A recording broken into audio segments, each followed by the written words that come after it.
In the public records of Chicago, the Whitmore family appears as one of the most enduring names in the city's civic history. Their legacy includes decades of business influence, land acquisitions, and charitable involvement in local institutions. Yet, by the end of the 19th century, quiet rumors began to circulate in legal offices and political circles. Certain documents hinted at a binding agreement signed within the family that would determine the handling of their wealth, land, and public image for decades. The agreement, though legal in form, carried conditions that left even trusted allies uneasy. To the public, the Whitmores were the embodiment of urban respectability. Their estate hosted civic gatherings, their donations supported orphanages and medical wards, and their name appeared alongside city officials in press coverage. The family patriarch often spoke about tradition, discipline, and the importance of safeguarding their legacy. Few questioned the closed nature of their internal affairs, seeing it as a natural form of privacy for a prominent family. Only later would archivists and legal historians note the unusual consistency in the family's wealth retention, the lack of disputes among heirs, and the strict alignment between business partners and blood relatives. These observations would point back to one confidential agreement signed in 1891, the details of which were kept within the family's own records. The Whitmore name entered Chicago's developing commercial world in the 1820s through modest but strategic investments. At that time, the city was in its earliest stages of organized expansion, with new plots of land surveyed and auctioned to individuals who could afford to take the risk of building in uncertain markets. The Whitmores began with a single property purchase along the riverfront, securing a warehouse site that served as a hub for goods arriving from the Great Lakes trade routes. By aligning themselves with a few influential merchants, they positioned their enterprise as a reliable link between agricultural producers and urban buyers. Over the next 3 decades, the family's presence became more prominent. By the 1850s, their holdings extended beyond the riverfront to include residential parcels, commercial offices, and undeveloped tracts of land. Each acquisition was made through formally registered transactions, all carefully timed to coincide with shifts in city planning and new infrastructure projects. The Whitmores seemed able to anticipate where demand would grow before official announcements reached the press. This ability to act ahead of the market strengthened their reputation as shrewd and disciplined investors. The family estate, located on the city's near north side, served as both a home and a place of business. Visitors to the property described orderly grounds, cleanly maintained buildings, and an interior arranged to accommodate both private living spaces and formal reception areas. The estate's main hall was used for meetings with business associates, often followed by carefully managed dinners, in which discussions of new ventures were handled with equal parts formality and discretion. Records from visiting merchants note that the Whitmores rarely made public statements about their projects, but preferred to communicate through signed agreements and controlled correspondence. By the 1860s, their prominence had grown beyond business into civic involvement. Members of the family served on boards overseeing public works, charitable initiatives, and cultural institutions. Though they rarely sought political office, they influenced decisions by providing financial support to city programs and cultivating relationships with municipal leaders. This influence was exercised quietly, avoiding public attention while still shaping the development of infrastructure, markets, and even neighborhood boundaries. From the outside, their stability appeared unshakable. The Whitmores rarely displayed signs of internal conflict, a rarity among prominent families whose fortunes spanned multiple generations. While other merchant dynasties faced disputes over succession or disagreements about investment strategies, the Whitmores maintained a consistent public image of unity. Contemporary business journals often cited them as an example of how a family-led enterprise could endure without losing coherence or purpose. One element of their reputation was a distinctive approach to partnerships. The Whitmores preferred long-standing arrangements with a small circle of trusted associates rather than engaging in broad, open ventures. These partnerships often extended across decades, with roles and profit distributions remaining unchanged over time. Such arrangements were formalized in contracts that were rarely renegotiated, suggesting a deliberate avoidance of instability. Merchants who worked with the Whitmores often remarked on their meticulous record-keeping and their insistence that every agreement be documented in full detail, witnessed, and stored in secure locations. The family's public generosity also contributed to their image. They donated to hospitals, funded educational programs, and provided resources for community events. These acts of civic involvement were regularly covered in the city's newspapers, which portrayed them as benefactors committed to Chicago's welfare. It was common for the Whitmore name to appear on lists of contributors to major public works, from library expansions to sanitation improvements. These efforts further strengthened their connections to both the city's leadership and its residents. Privately, their operations reflected a level of internal organization that exceeded most commercial enterprises of the time. Family members were trained in business practices from an early age, learning to manage ledgers, read contracts, and understand municipal regulations. Meetings within the estate were scheduled with precision, and responsibilities were clearly divided according to each member's skills. The result was a system in which each person knew their role, and decisions could be implemented without extended debate. Their ability to navigate economic challenges became particularly evident during the financial disruptions of the 1870s. While many businesses faced insolvency, the Whitmores adjusted their holdings and maintained profitability. They diversified their investments into manufacturing, transportation, and banking, ensuring that downturns in one sector could be offset by gains in another.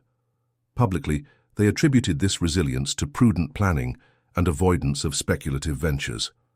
By the 1880s, the Whitmore estate had become a symbol of continuity in a city that was constantly reshaping itself. Industrial expansion, immigration, and urban planning reforms transformed Chicago's neighborhoods, yet the family's operations adapted without apparent strain. Their warehouse network grew to serve regional markets, while their financial services division began offering credit to select clients. This expansion was carefully managed, avoiding overextension and keeping administrative control firmly within the family. Observers noted that even in their philanthropic endeavors, the Whitmores maintained a strategic approach. Their charitable donations often coincided with projects that indirectly increased the value of their nearby properties. For instance, contributions to road paving or street lighting improvements often targeted districts where they held significant real estate interests. Though this overlap was rarely discussed publicly, it was well understood among other business owners that the family's generosity also reinforced their financial position. Despite their extensive influence, the Whitmores remained careful about public exposure. They avoided excessive newspaper interviews and limited the number of public appearances by family members. When attending civic events, they were courteous but reserved, maintaining a balance between engagement and distance. This deliberate separation between their public image and their internal operations reinforced the impression that their unity was a product of discipline rather than personality-driven leadership. By the late 1880s, younger members of the family were gradually introduced into positions of responsibility. These transitions were conducted without the public disputes that often accompanied generational change in other wealthy families. Rather than replacing senior members outright, younger relatives were assigned roles alongside them, creating a gradual transfer of knowledge and authority. This process ensured continuity and preserved the established business methods that had defined the Whitmore name for decades. In civic circles, there was speculation about the extent of their internal rules. Some believed the family maintained a written code that governed both their business conduct and personal affairs. While no such document was made public at the time, patterns in their decisions suggested adherence to consistent principles. These included loyalty to existing partners, prioritization of long-term stability over short-term gains, and strict limits on who could access certain financial records. Within Chicago's business community, the Whitmores were regarded as both approachable and impenetrable. Associates could expect fair treatment in contracts and reliable fulfillment of obligations, but personal inquiries about the family were discouraged. Their reserved manner, combined with their consistent success, gave them an air of self-sufficiency that few challenged. The Whitmore estate itself became a subject of quiet fascination, Its high walls and well-tended grounds were visible from the street, but its interior operations remained largely unknown to the public.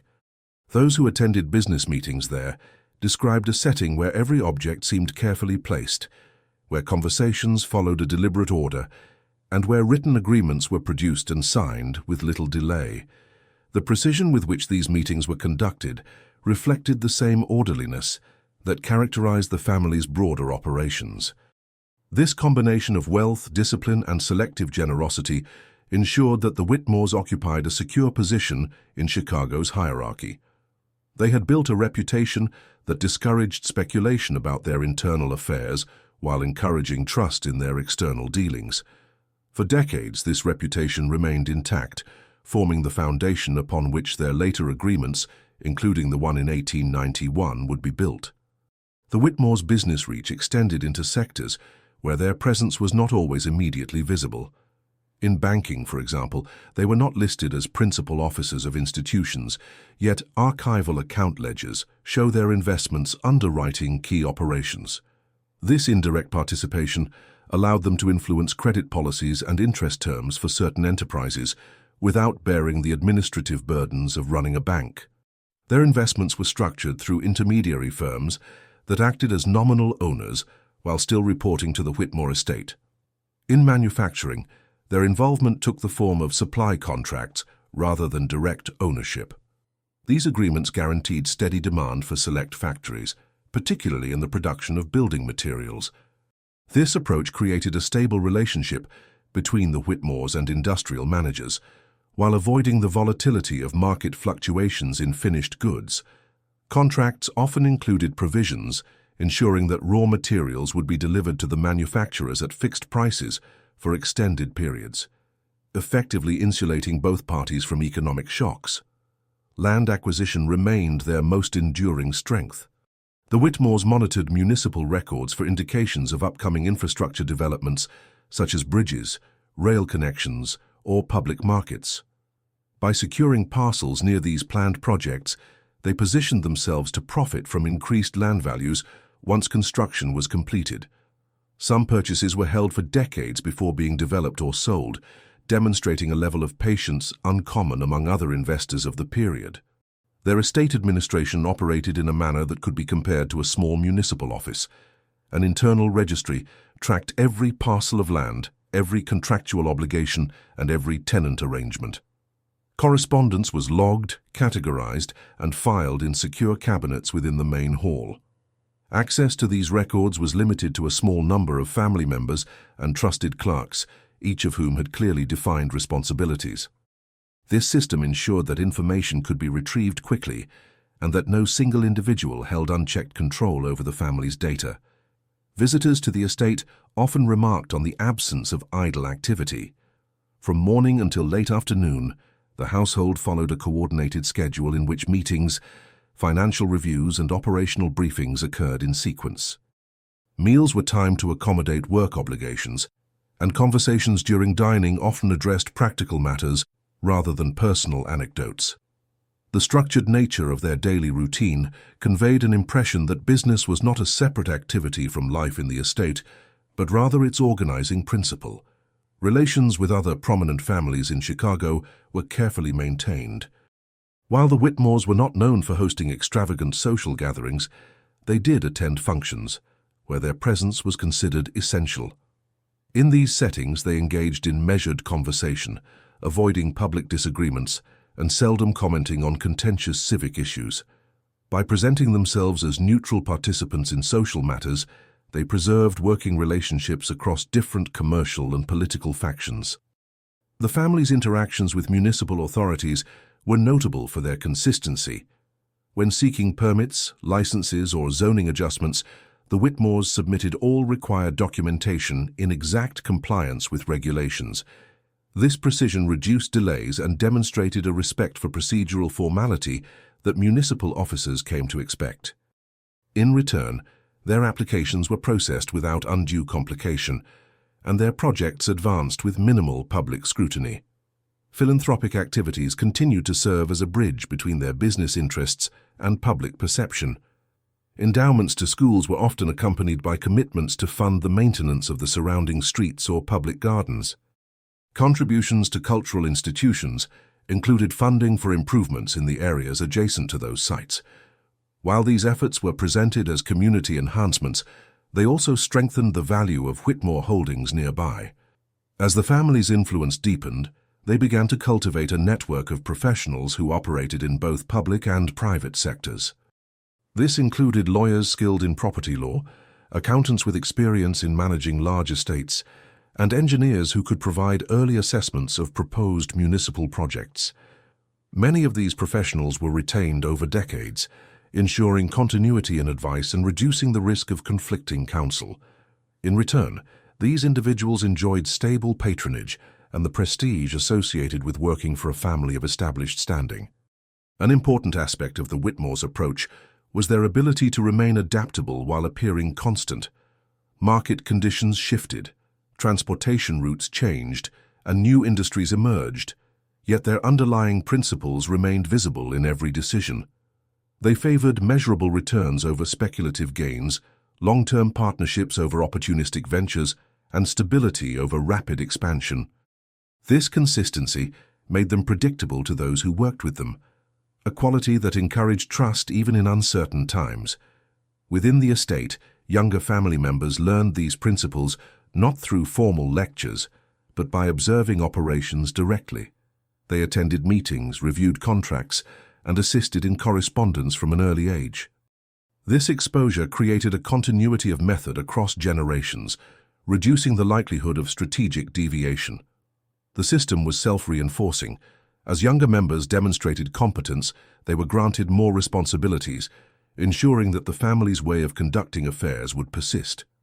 Despite their extensive holdings, the Whitmores rarely displayed signs of conspicuous consumption. Their estate was well maintained, but not ostentatiously decorated, and their attire, though of high quality, was modest compared to some of their peers. This restraint further distinguished them from families whose wealth was expressed through elaborate architecture or public entertainments.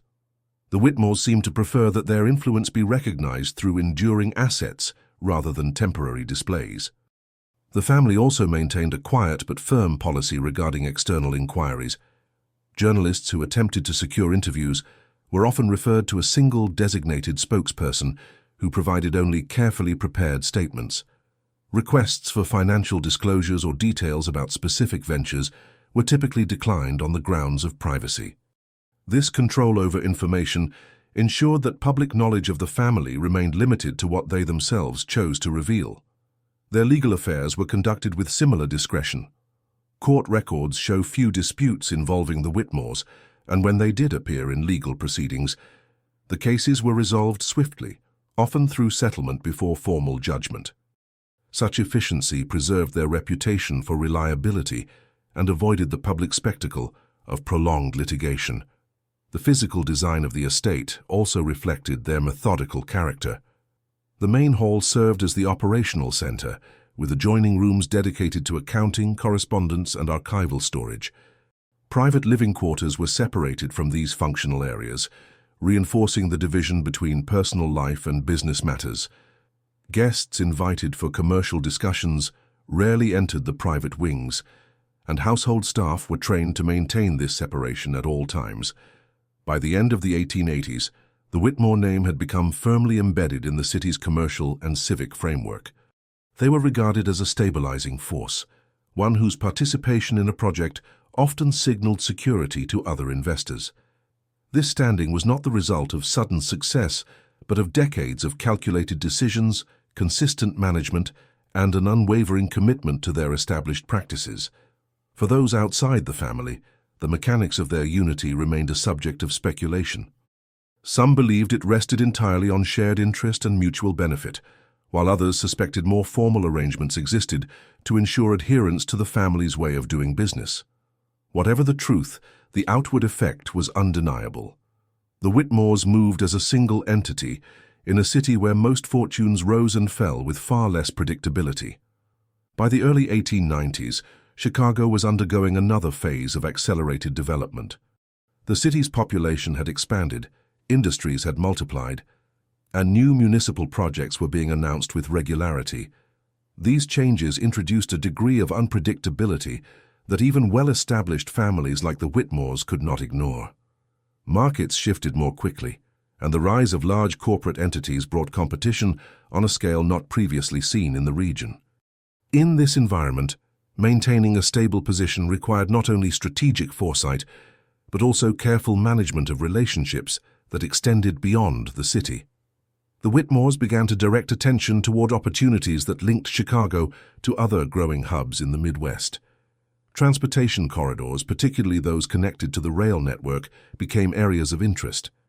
Investments were made in freight depots, storage facilities, and warehouses in towns along major lines, creating a network that extended the family's reach without diluting their central operations.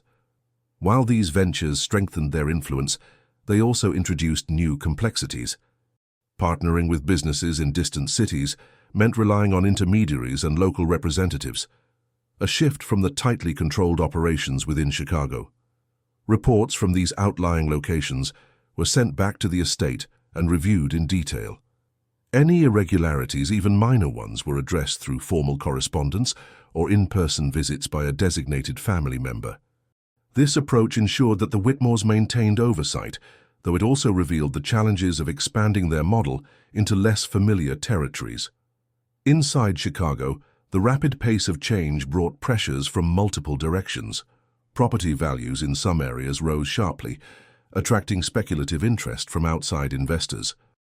These investors, often unfamiliar with the city's longer-term development patterns, sometimes drove up prices in ways that disrupted the measured acquisition strategies favored by the Whitmores.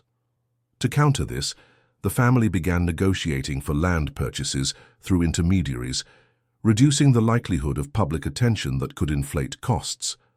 The political environment also required careful navigation. New municipal leaders, influenced by changing demographics and political alignments, introduced policies that differed from those the Whitmores had worked under for decades. Zoning adjustments, revised tax assessments, and proposals for public works sometimes conflicted with the family's plans. In such cases, the Whitmores engaged in quiet discussions with decision-makers, presenting their concerns in terms of economic stability and community benefit rather than personal interest. This method often led to compromises that protected their holdings while avoiding public disputes. As the city expanded, infrastructure improvements created both opportunities and risks. The construction of new rail lines, streetcar routes, and public markets shifted commercial activity away from some established districts. Businesses that had long been stable tenants in Whitmore-owned properties occasionally relocated to take advantage of these changes. The family responded by adapting their rental terms, upgrading facilities, and marketing vacant spaces to industries suited to the new economic patterns. One significant development during this period was the increasing role of financial institutions in shaping commercial real estate. Banks began offering larger loans to developers, enabling rapid construction projects that could alter neighborhood dynamics in a matter of months. While this created competition for tenants, it also presented opportunities for the Whitmores to partner with developers whose projects aligned with their own strategic interests. In some cases, they provided land at favorable rates in exchange for long-term revenue agreements, ensuring a consistent return without the responsibilities of direct management. Within the estate, the pace of operations intensified. The family's internal records show a notable increase in the volume of correspondence, contracts, and reports during these years. Meetings were held more frequently, and younger members were given greater responsibility for specific sectors of the business. This shift reflected both the demands of the expanding portfolio and the recognition that the next generation needed practical experience in managing complex operations. Despite these adjustments, certain patterns began to emerge that suggested underlying tensions. While there was no public indication of disagreement, subtle changes in behavior were noticeable to those who observed the family closely. Some members attended fewer public events, while others seemed to take a more prominent role in negotiations.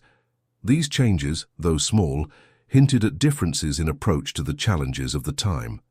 The family's cautious stance toward new industries also began to attract quiet criticism from certain associates. Chicago's economic landscape was changing rapidly, with emerging sectors in manufacturing, communications, and retail showing signs of long-term potential.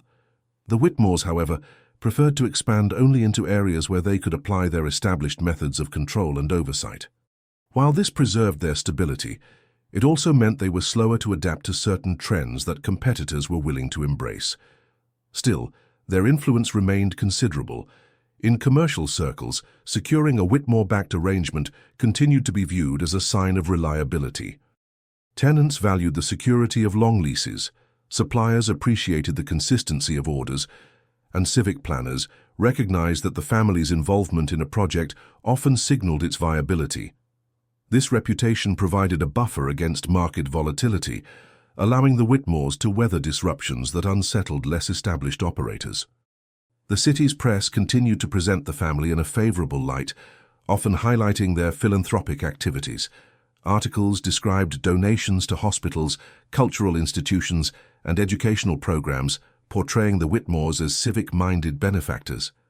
While these stories reinforced their public image, they also diverted attention from the more intricate realities of their business strategies and the adjustments being made behind the scenes.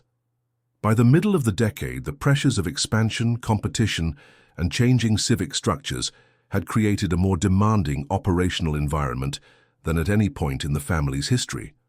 Maintaining unity required a higher level of coordination, and the systems that had served them for decades were now being tested against a faster, more complex economic landscape. It was during this period of adjustment that certain private decisions, not yet visible to the public, began to shape the direction the Whitmores would take into the closing years of the century.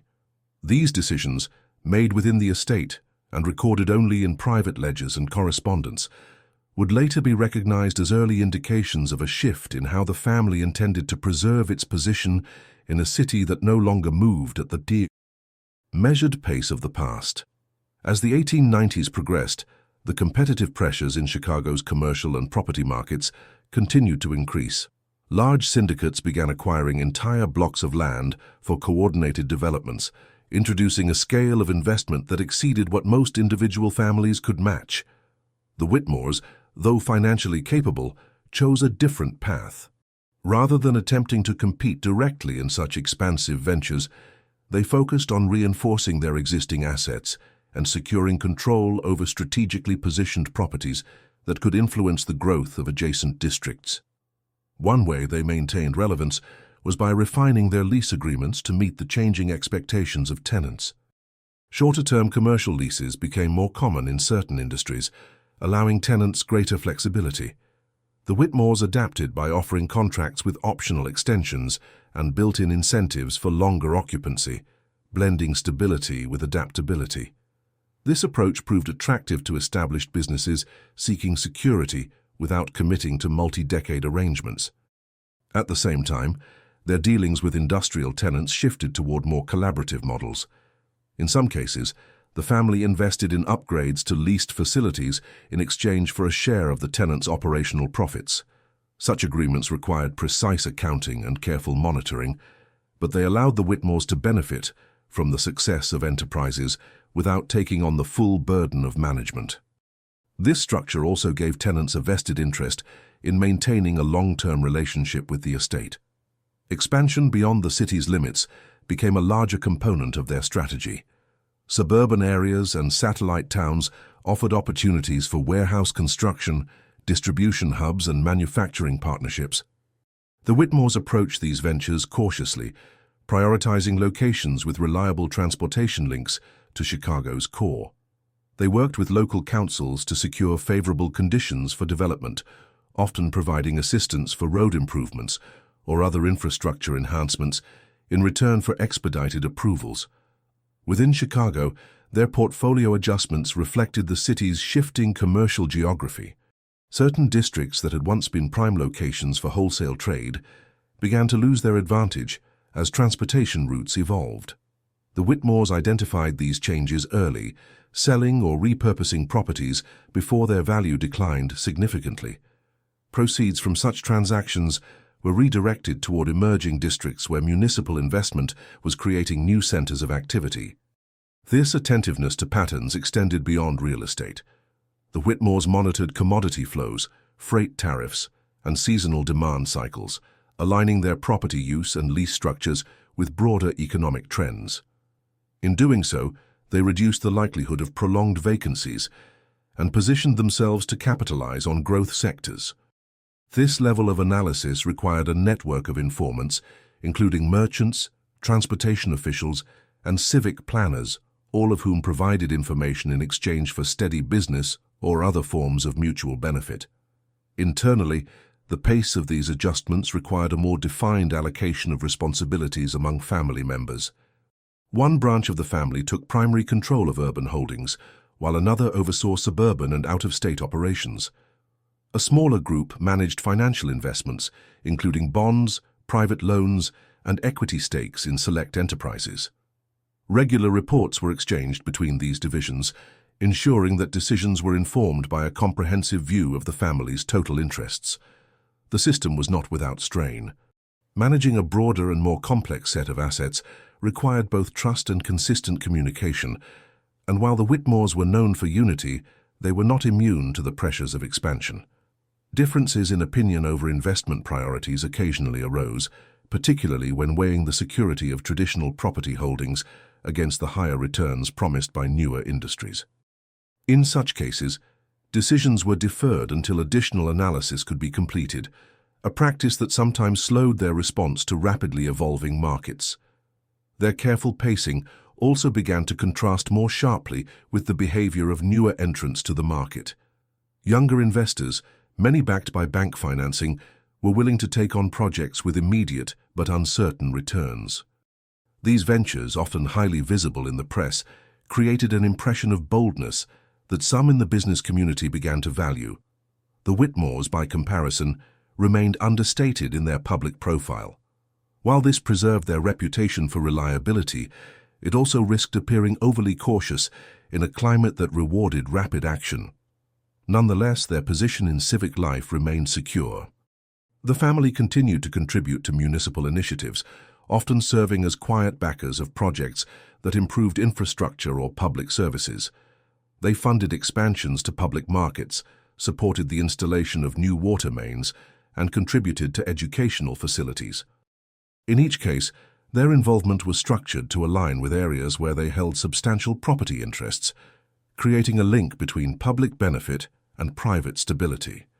The legal environment also evolved during this period.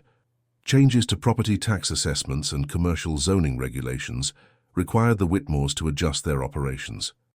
They employed legal advisors to monitor developments at City Hall and provide early warnings of policy shifts. When possible, they sought to influence the drafting of ordinances through consultations with civic committees, presenting their input as contributions to orderly urban development. Despite the increased complexity of their affairs, the family maintained a firm policy of keeping their internal governance private. No records of shareholder-style meetings were available to the public, and the details of profit distribution among members remained undisclosed. External partners received precise contractual terms, but information beyond what was necessary for a transaction was withheld. This secrecy was both a protective measure and a means of preserving the appearance of a unified front. The estate itself adapted to the demands of this more intricate business environment. Additional rooms were converted into offices, and new filing systems were implemented to handle the growing volume of documentation. Clerks with specialized skills in bookkeeping, correspondence management, and property surveying were brought in under discreet agreements that bound them to confidentiality. These staff members were trusted to maintain accuracy and efficiency, knowing that the family's operations depended on the integrity of the records they managed. By the later years of the decade, the Whitmores had positioned themselves to benefit from the city's ongoing growth, while avoiding the overexposure that came with more aggressive strategies. Their approach blended traditional caution with selective adaptation, ensuring that their influence remained intact even as the nature of commerce in Chicago underwent significant transformation. In doing so, they demonstrated that stability could be maintained in an era of rapid change, provided that every adjustment was calculated and every risk carefully measured. In the final decade of the century, the Whitmore family's internal operations began showing patterns that differed from their earlier decades of consistent practice. The estate maintained its reputation in public, but within the boundaries of its walls, there was an increasing emphasis on formality. In matters that had once been handled through direct trust, documentation became even more precise, contracts grew more detailed, and every financial commitment was reviewed in multiple stages before approval. Observers who had dealt with the family for many years noted that transactions which previously moved quickly now required additional layers of agreement. While no one could point to a single incident that prompted this change, the shift in procedure suggested that the Whitmores were taking deliberate steps to safeguard their position against contingencies. The effect was to slow certain ventures, but it also reinforced the perception that nothing within the estate was left to chance. Alongside this heightened formality came a reorganization of the family's decision-making structure. Senior members began holding closed meetings, separate from the broader gatherings that included younger relatives. These smaller sessions produced decisions that were later presented to the rest of the family as established directives. The practical outcome was that key strategic choices were concentrated in the hands of a reduced number of individuals, each with long-standing experience in the family's affairs. The adjustments also extended to their relationships with external partners. The Whitmores introduced clauses into contracts that specified conditions under which agreements could be dissolved without penalty to the family. This gave them flexibility to withdraw from arrangements if market conditions shifted unfavorably. For partners, the terms provided clarity, though they also made clear that the Whitmores intended to maintain control over the duration and scope of any engagement. In property matters, the family began consolidating certain holdings that had been dispersed among various branches. Parcels in strategically valuable districts were transferred into a central trust structure managed directly by the senior members. This allowed for coordinated planning and reduced the risk of fragmented decision-making.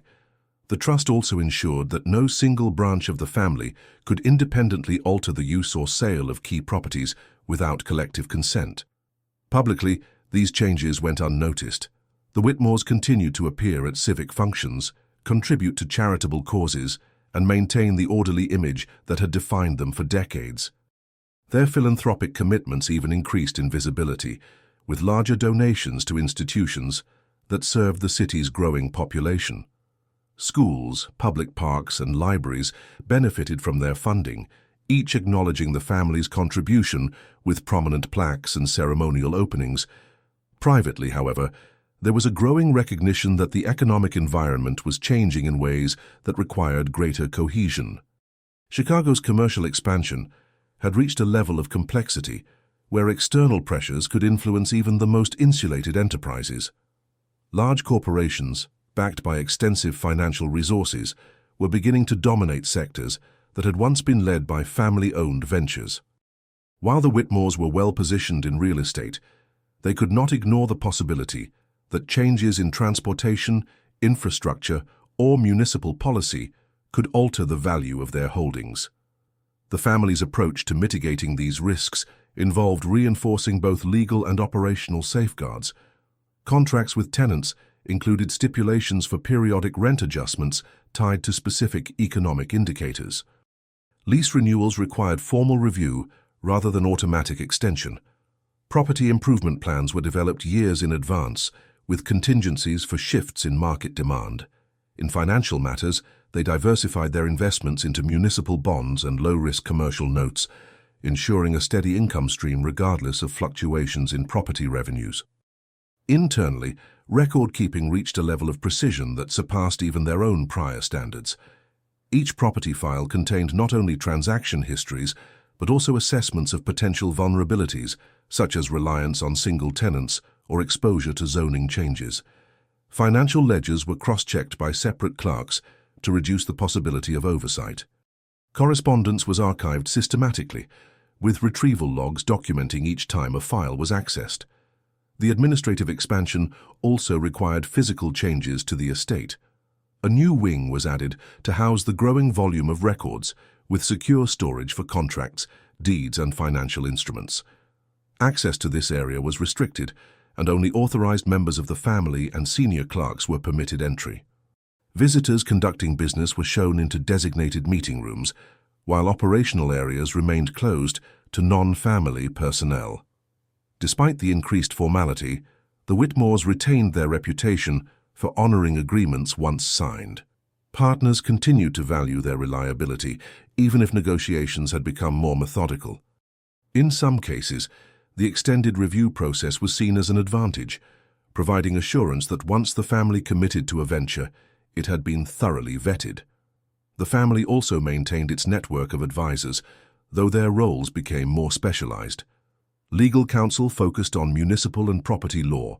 Financial advisors monitored bond markets and commercial lending conditions, and engineering consultants provided evaluations of potential development sites. Reports from these advisors were compiled into quarterly summaries for the senior members, forming the basis for future planning.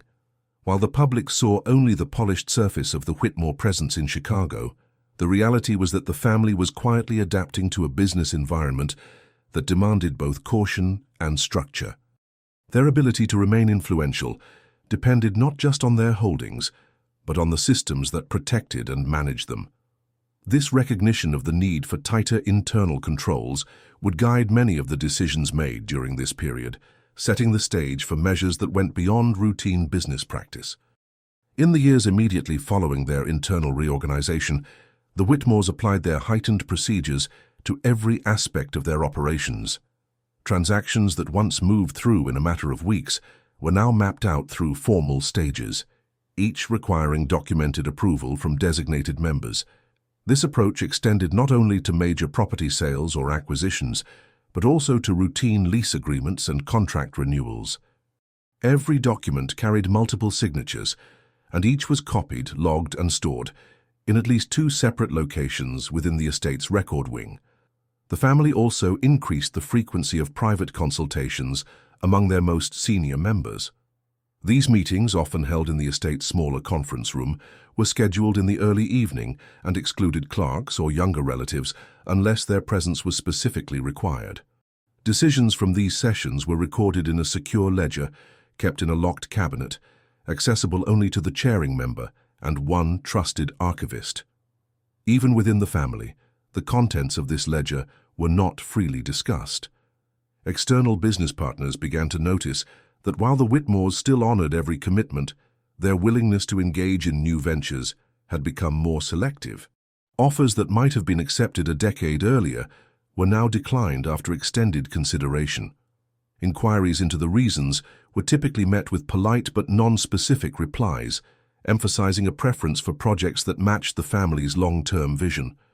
This careful selectivity served to narrow the range of their activities, but it also meant that those ventures they did choose to support carried the full weight of their attention. And resources. In real estate, the consolidation of high-value properties into the central trust began producing a clear effect. Management decisions could be implemented more efficiently when there was no need to coordinate between multiple ownership interests.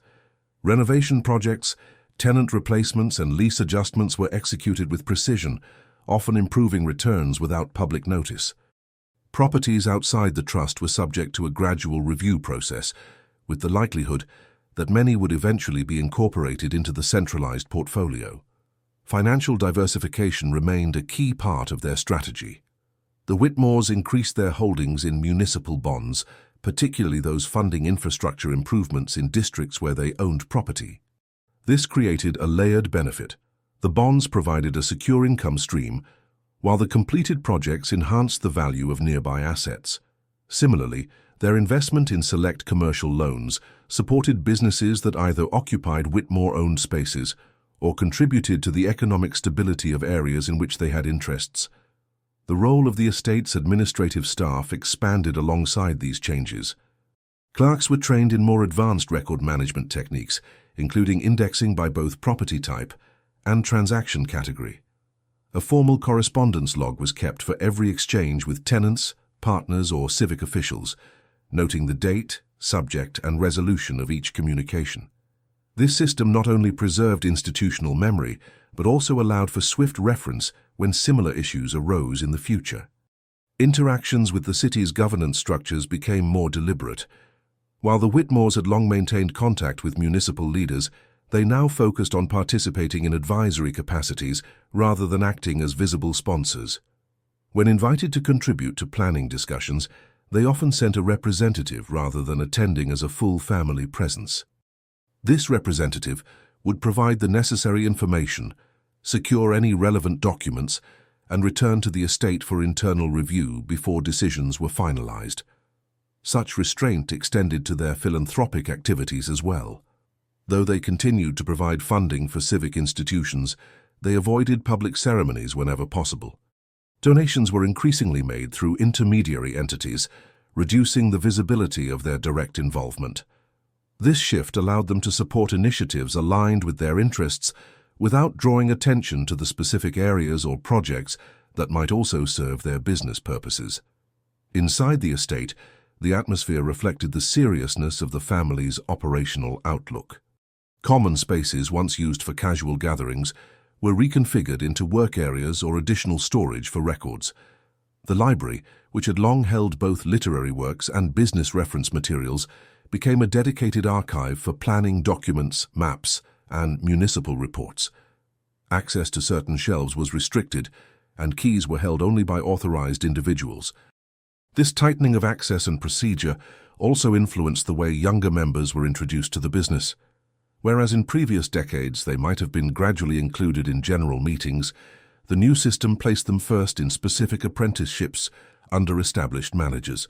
Only after demonstrating proficiency in assigned tasks were they allowed to observe higher-level strategic discussions. This approach ensured that knowledge was passed on in a controlled sequence, limiting the possibility of premature involvement in sensitive matters. External perception of the Whitmores during this period remained positive, though increasingly formal. Their associates appreciated the predictability of their commitments, even if the process of securing those commitments required more time and documentation. Within the commercial community, they were regarded as a stable but highly measured force, one unlikely to be swayed by short-term trends or public enthusiasm. As the decade advanced, the consolidation of property, refinement of contracts, and concentration of decision-making authority all contributed to a fortified internal structure. The estate functioned with the efficiency of a well-regulated office, where each movement was recorded, each decision supported by evidence, and each outcome assessed for alignment with long-term objectives. The Whitmores had always been disciplined, but this period marked a transition to a level of operational control that left little room for uncertainty. It was within this carefully managed environment that certain key agreements of the era were drawn up, documents whose full details would remain within the walls of the estate, but whose influence would shape the course of the family's affairs for years to come. By the mid-1890s, the Whitmore family's position in Chicago's commercial and civic environment had reached a point of near-complete insulation from ordinary market forces. Their holdings were organized under structures that ensured continuity, regardless of fluctuations in property values, and their contractual frameworks allowed them to adapt terms without losing control over key assets. While other families and firms navigated cycles of rapid growth, followed by contraction, the Whitmores managed to avoid such volatility, preferring steady accumulation to the risks of sudden expansion. This stability was reinforced by a series of internal agreements that standardized the way decisions were made, recorded, and executed. Each agreement, though separate in subject, was consistent in its emphasis on process. Decisions regarding the sale of land, the entering of new partnerships, or the financing of external projects all required adherence to predetermined steps. These steps included the preparation of a written proposal, review by designated members, and final approval through a recorded vote within the family's senior body. The resulting documentation was stored in duplicate, one copy in the estate's secured record wing, and another in an off-site location under the care of a trusted associate. The effect of these measures was that no single decision could be traced to one individual's authority alone. Instead, the family presented itself, both internally and externally, as a unified corporate-like entity, This had the dual benefit of discouraging attempts to influence individual members and reinforcing the image of consistency that had long been one of their most valuable assets. The estate's daily operations continued to reflect this emphasis on structure. Staff schedules were arranged to ensure that clerks, groundskeepers, and household workers all operated according to precise timetables. Correspondence was collected at fixed intervals, reviewed in order of priority, and logged into the estate's index before being routed to the appropriate recipient. In this way, even the act of handling letters and contracts was managed as part of a larger system of control. Externally, the family's engagement with civic projects retained its careful selectivity. They favored initiatives that offered both a public benefit and a private alignment with their property interests. When supporting public works, they often provided either financial contributions or access to land, ensuring that such involvement created a measurable improvement in the surrounding areas of their holdings. Over time, this strategy made their presence in certain districts synonymous with development and stability. During this period, the family also strengthened its presence in suburban areas and outlying towns that were increasingly connected to Chicago by rail. They acquired properties near freight terminals, distribution depots, and passenger stations, foreseeing the growth of commuter patterns and regional trade. These holdings were managed through the same centralized system as their urban properties, with the same attention to lease terms, tenant selection, and infrastructure improvements. This expansion, while deliberate, was not intended to transform the Whitmores into a dominant regional power. Instead, it was designed to create a buffer against the unpredictable shifts within Chicago itself. By ensuring they had a network of properties in multiple locations, the family reduced the risk of being overly dependent on a single economic center. Their financial portfolio reflected similar thinking. In addition to municipal bonds, they increased their investments in long-term railway securities and in companies that provided essential services such as water, gas, and electricity. These enterprises, often regulated and less susceptible to sudden collapse, provided steady returns and reinforced the family's preference for dependable, measurable income over speculative gains. While their operational model was widely respected, the Whitmore's methods were not universally admired. Some newer investors, accustomed to faster transactions and public displays of prosperity, viewed the family's deliberate pace as unnecessarily cautious. This perception, however, did little to affect the Whitmore's dealings, as they maintained more than enough partners and tenants who valued reliability above speed. Inside the estate, the management of these expanding interests required more formal coordination between the branches of the family. Quarterly meetings became standard, with representatives from each branch presenting written summaries of their activities and proposed plans. These documents were reviewed in advance by the senior members, ensuring that meetings were focused on clarification and decision-making rather than the presentation of raw information. A notable development during this time was the establishment of a designated position within the family known as the record steward. This role was responsible for maintaining the accuracy, security, and accessibility of all estate documents. The steward was not a decision-maker, but held significant influence by ensuring that every decision was supported by clear documentation. The appointment to this role was made by unanimous agreement of the senior members and was considered a position of trust and long-term responsibility. The family also placed renewed emphasis on training the next generation in the principles of their operational model. Younger members were expected to serve in apprentice capacities within specific sectors, gaining practical experience before being allowed to participate in higher-level discussions. This ensured that future decision-makers would be fully versed in both the details and the philosophy of the family's approach. Even as they adapted their internal structures, the Whitmores preserved certain traditions that had been in place for decades. The annual gathering at the estate, originally a purely social event, continued to be held, though in later years it incorporated formal presentations on the state of the family's holdings. This event served as both a symbolic reminder of unity and a practical forum for reaffirming collective priorities. By the close of the decade, the Whitmores had reached a point where their influence was both widely acknowledged and largely unquestioned. Their properties were occupied, Their financial investments were secure, and their internal governance was functioning with a level of efficiency more often associated with established institutions than with private families. Yet, within this environment of order and control, the decisions being made were quietly shaping the course of the family's affairs in ways that extended far beyond ordinary commercial considerations. The final years of the century saw the Whitmore family refining their methods to a degree that left little in their affairs unaccounted for. Every asset was documented with precision, every contract reviewed against both current conditions and long-term projections. Their operations had reached a point where changes in market conditions caused minimal disruption, not because the family was immune to them, but because every plausible scenario had been anticipated and provided for in advance. The estate functioned as an administrative center in its own right. The record steward oversaw a staff whose work was divided into specialized roles. One group managed property documentation, another handled financial accounts, while a third focused on correspondence and external communications.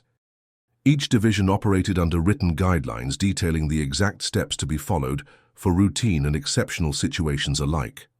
This division of labor ensured that no process relied solely on one person's memory or interpretation. Meetings among the senior members became increasingly focused on maintaining this equilibrium.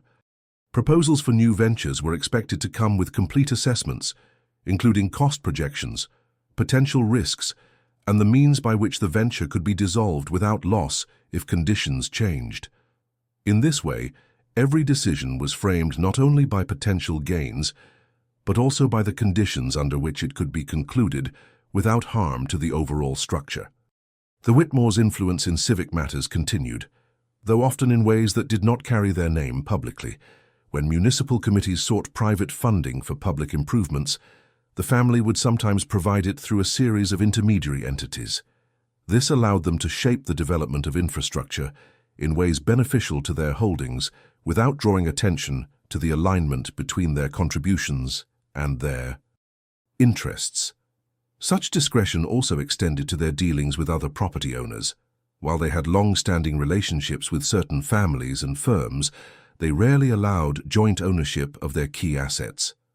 Partnerships were structured to keep operational control in Whitmore hands, and contracts ensured that strategic decisions could not be made without their consent. This not only preserved their autonomy, but also avoided situations where conflicting priorities could weaken the value of a holding. In financial matters, their preference for stability over speculation remained clear. Investments in regulated industries, municipal bonds, and long-term service contracts formed the bulk of their portfolio. Short-term opportunities were considered only if they could be structured with guaranteed returns or secured by tangible assets. This approach meant that their income was less vulnerable to market cycles than that of investors whose fortunes rose and fell with more volatile sectors. The family also paid careful attention to succession planning. Detailed records were kept of each member's responsibilities, the assets under their supervision, and the contractual arrangements connected to them. In the event of a transition, these records ensured that another family member or a trusted associate could take over without disruption. In this way, the family's operations were designed to continue seamlessly, regardless of individual circumstances. Their properties, both within Chicago and in surrounding areas, were maintained with the same diligence. Lease terms were reviewed regularly, repairs were scheduled before they became urgent, and renovations were planned in coordination with anticipated changes in tenant needs. This preventative approach not only preserved the value of the properties, but also reinforced the Whitmore's reputation among tenants as owners who could be relied upon to keep their buildings functional and competitive. Communication with external parties was conducted through carefully controlled channels. Letters and documents were prepared in draft form, reviewed and revised before being sent. Telephone communication, though increasingly available in the city, was used sparingly for important matters, with written confirmation following any verbal agreement. This insistence on a paper record ensured that the family could produce documented evidence of every decision and commitment if required. Even in their personal interactions, members of the family maintained an adherence to the principles that governed their business. Public appearances were orderly and understated, and conversations at civic events remained focused on neutral subjects. Invitations to private social gatherings were limited to individuals whose acquaintance was deemed beneficial to the family's position, and such gatherings were conducted with the same attention to detail as formal meetings. By the close of the decade, the Whitmore system had become so refined that it functioned much like a private institution rather than a traditional family enterprise. Their wealth was not simply a collection of assets, but an interconnected network of properties, contracts, and relationships, all managed under a unified framework. This framework was resilient because it was designed to endure beyond the lives and decisions of any single generation. In public, their legacy appeared secure, but the true measure of their endurance lay in the arrangements that were kept out of public view. The Whitmores had constructed an internal structure that ensured their influence could persist indefinitely, supported by agreements that bound both property and people to the continuity of their methods. It was these arrangements, quietly recorded and carefully maintained, that would carry the family's presence in Chicago well into the future, even as the city itself entered a new century. If this story impacted you, if you stayed until the end, it's because you feel these hidden truths also need to be exposed. So leave in the comments the city you're watching from. This way we can see how far these stories are reaching. And subscribe to the channel. There are many other cases the world tried to forget, but we insist on remembering. This story was taken from documents that were found. All names have been edited to protect the source.